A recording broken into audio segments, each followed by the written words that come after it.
নমস্কার বন্ধুরা, আমার এই হাংরি ব্লগ চ্যানেলে তোমাদের সবাইকে স্বাগত জানাই। আজকে আমার মা ইলিশ মাছের মাথা দিয়ে শুক্তো রান্না করে দেখাবে। প্রথমে মা লাউ আর পেঁপে কেটে নিয়েছিল।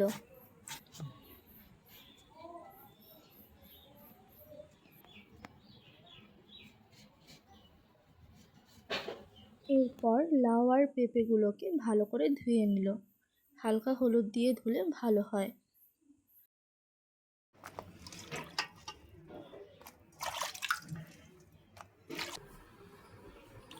এরপর লাউ আর পেঁপেগুলোকে সেদ্ধ বসিয়ে দিয়েছিল হালকা হলুদ আর হালকা লবণ দিয়ে।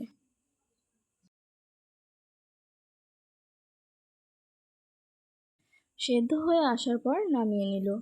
নামানোর পর বাটা লাগবে আমাদের একটুখানি আদা আর একটুখানি ধনিয়া। এবার কড়াইতে তেল দেওয়ার পর তেল যখন গরম হয়ে আসবে তারপর হালকা সর্ষে দিয়ে দিয়েছিল।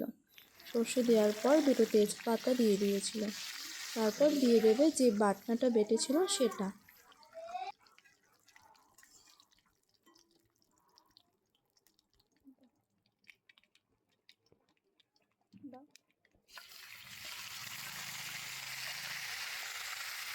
এরপর ইলিশ মাছের মাথাগুলো ছোট ছোট টুকরো করে নিয়ে তাতে হালকা লবণ আর হলুদ দিয়ে মেখে রেখে দিয়েছিল 5-10 মিনিট। তারপর এই তেলে দিয়ে দিল। এবার ভেজে নেবে ভালো করে।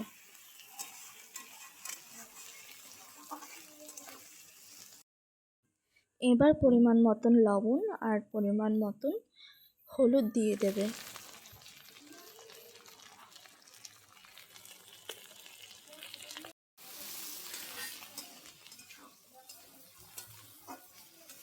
তারপর ভাজা যখন হয়ে আসবে তখন সেদ্ধ করা পেঁপে আর লাউটা দিয়ে দেবে।